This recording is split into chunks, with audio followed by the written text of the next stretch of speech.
Greetings everyone and welcome to a brand new episode of All Things Lambda, the community show that covers the Half-Life community news.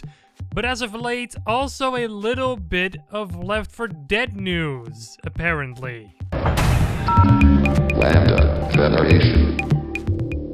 That's right. Since it's a pretty rare thing overall, we'll be covering a bit more of Left 4 Dead 2's new upcoming expansion called The Last Stand. In this update, the whole campaign from Left 4 Dead 1 with the same name is being adapted for Left 4 Dead 2 by the community. Don't let the community stamp deceive you though. This update is being endorsed by Valve directly and will be added to the game officially once it's ready. We did already cover this basic information in last week's episode, so what's new since then? Well, another teaser trailer has been released literally one day after last Thursday's All Things Lambda, showing basically the same thing, but this time it's made in Source Filmmaker and we see Bill trying to rip an axe out of the body of a zombie. Now, I'm sorry for my lack of knowledge on this. I haven't played Left 4 Dead 1 at all that much, but apparently Bill died in one of the campaigns and now seems to be back in this campaign. It could also be that the campaign takes place before his death, but I don't really know. I'm more of a Left 4 Dead 2 player and I played that game more for the gameplay and not really for the lore. Anyway, the new Left 4 Dead 2 update will be out when it's ready.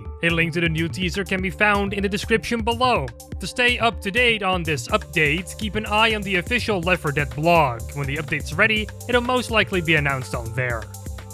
Man, I love behind-the-scenes stuff. It gives you a good look at what the production process was for that game or movie, and it's just awesome to see some things half complete. Take a look at this Half-Life Alyx art sketch that was produced by Olly from Valve that eventually turned into the final cover art. When this sketch was created, nothing was even final yet, not even the logo. The whole thing was later finished by Valve artist Chris Welsh, who gave the cover art the finishing touches that it needed. And that's how the now famous cover art was born. And I honestly think it couldn't have represented the game any better. If you want to take a better look at the sketch, then move yourself to the description below where you can find a link to the tweet.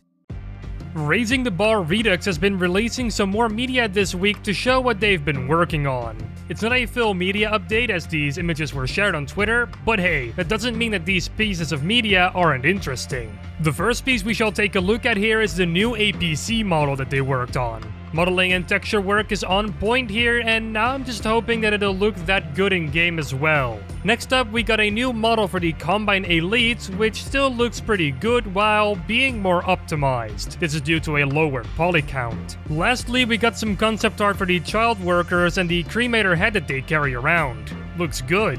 All of this content is made for the Division 1.2 update that will release whenever it's ready. When it will be released is still unknown, but once it does release, you bet we'll cover it. A link to Raising the Bar Redux Twitter page can be found in the description below.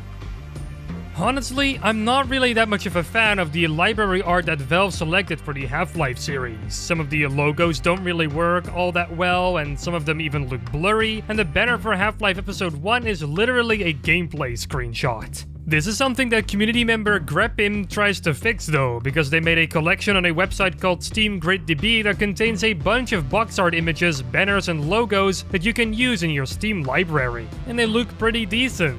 They're sometimes even better than what Valve selected. I'd actually say that this whole website is pretty interesting to visit. If you've got any games in your Steam library that do not have a banner or a logo, then SteamGridDB might have a fix for that. I was able to give Half-Life 2 updates some well-deserved banner and logo art because of this website, and it looks quite neat now.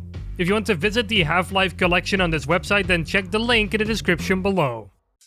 Mostly, we cover moving Source Filmmaker works on the show, but in some occasions, SFM is also used for creating still images. This is what Source Filmmaker user AVC17 has done, and they recently showed some of their work on the r/Half-Life subreddit. The first one we're taking a look at here is an image showing combined forces taking on an unframed enemy of theirs. No idea who it could be, but the enemy's name could start with a G and end with an Orden Freeman. I'm going to be real here, I'm not really a fan of this one. The depth of field here is kind of weird, and honestly this image could have been taken from within Gary's mod.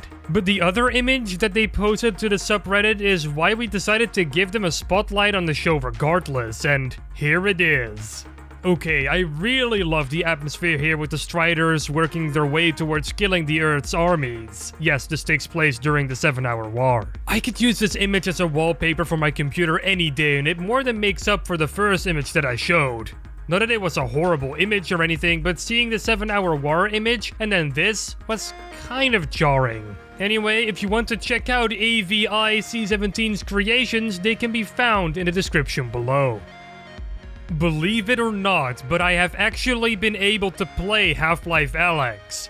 Finally! And one of the first things I noticed from the game is how beautiful and lifelike the game looks in VR. Some areas almost looked photorealistic. A new video from HalfPeeps shows this off really well too. Yes, this video is aided by the improved visual fidelity that Source Filmmaker will add to rendered videos, but the art direction and most visuals are still pretty spot on from what you'll find in the game, except from some lighting that was redone by HalfPeeps. And man, does Half-Life Alyx look amazing at times. In this same video, HalfPeeps also teases a new project that they're working on called The Vault, and G-Man is probably going to make an appearance in that project. Not much more is known about the project yet, but we might be seeing more later. If you want to check out this new HalfPeeps video, then check the link in the description. And that was all the Half-Life community news we got for you this week, but luckily we're on social media too, so you can keep following us there. It's all linked down there together with our Discord server, which seems to be incredibly popular, so if you want to chat with some like-minded people, don't be shy and come on and join. I make content on YouTube too, so if you like my voice in particular, go subscribe to my YouTube channel. It's linked down below in the description, together with my Twitter, in case you want to follow me on there as well. And with that, I'm going to end episode 108 of All Things Lambda. Don't be sad though, because we'll be back next week with a brand new episode filled with Half-Life community news. But in the meantime, don't forget to subscribe and to ring that bell icon so you'll never miss another episode. Salutations, and take care. You better subscribe to All Things Lambda. It's the best show in the whole world.